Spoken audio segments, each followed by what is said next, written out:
Commander Masters is looking to be a home run of a set. There are so many much needed reprints being implemented, and there's some gorgeous showcase cards. Some of my personal favorites being Morphon, Tatiova, and Zakama.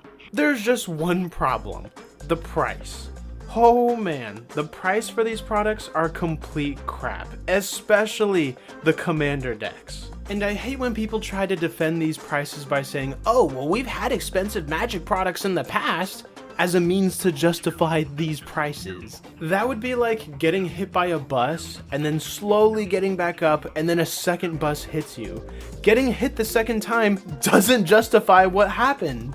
Like, don't get me wrong, I understand Wizards of the Coast is a company and they need to net a profit to pay their employees and continue moving forward. That's not what's up for debate here. What is up for debate is the fact that they are charging premium prices for non-premium products. And yes, the Commander precons are not premium products. So what makes a Magic product premium exactly? There's of course a lot of factors you can apply to what makes a Magic product premium. However, I believe two big ones are the uniqueness factor and having access to more valuable and rare cards.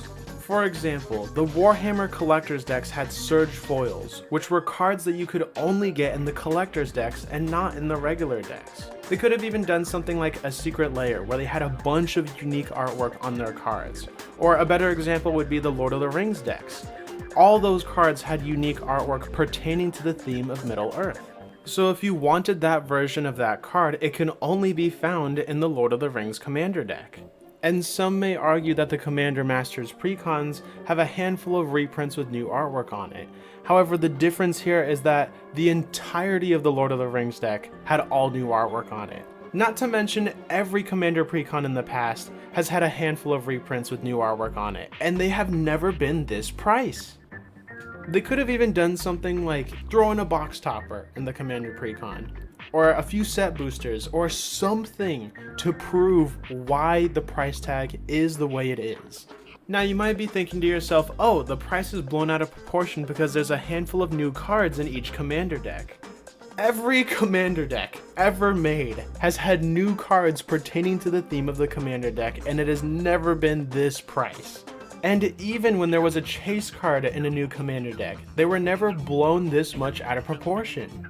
In addition, when there was a powerful or popular Commander deck revealed, it was still never this expensive. Atraxa, #1 Commander for the past few years, was in a $40 precon that you can find in Walmart or Target, and even in the secondary market where she was double the price, she was still not as expensive as these Commander Masters precons. Lathrael, top 5 commanders of all time, was in a $20 precon. There is no reason why the Commander Masters precons are as expensive as they are. So the value that we've come to expect in a precon, if you're going to double what it costs on the shelf, we would expect the reprint value to be double that. Yeah, and it's not there. It is not there. It's a bummer. It's brutal. It just doesn't feel like, I was talking to people before all of these numbers came out, and they were like, man, I hope the precons have like full art lands or something in them to really justify the increase, or they have more foils or something. And they just didn't do any of that. Something that would just make it worth it a bit more. They added like one card that's a little bit more, and that's fine, but you doubled the price.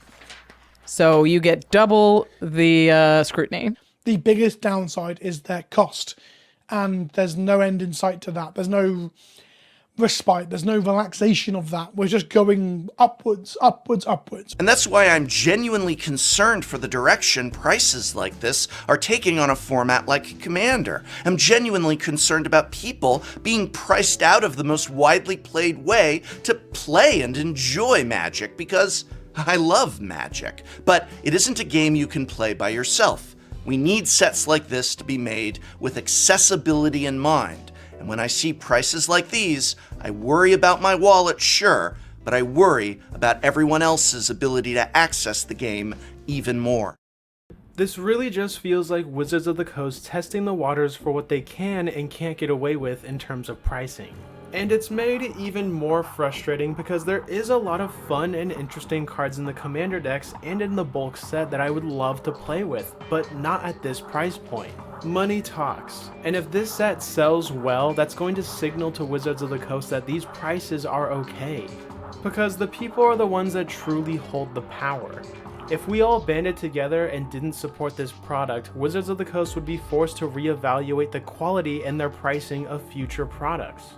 Regardless, I do believe Commander Masters and the precons look really good. The pricing is the only thing that's holding this back. But what do you guys think of Commander Masters? Who are you most excited to build around? Or are you guys gonna skip out on this set or wait and see if prices drop? Whatever your thoughts and opinions are, I would love to hear them down in the comments below.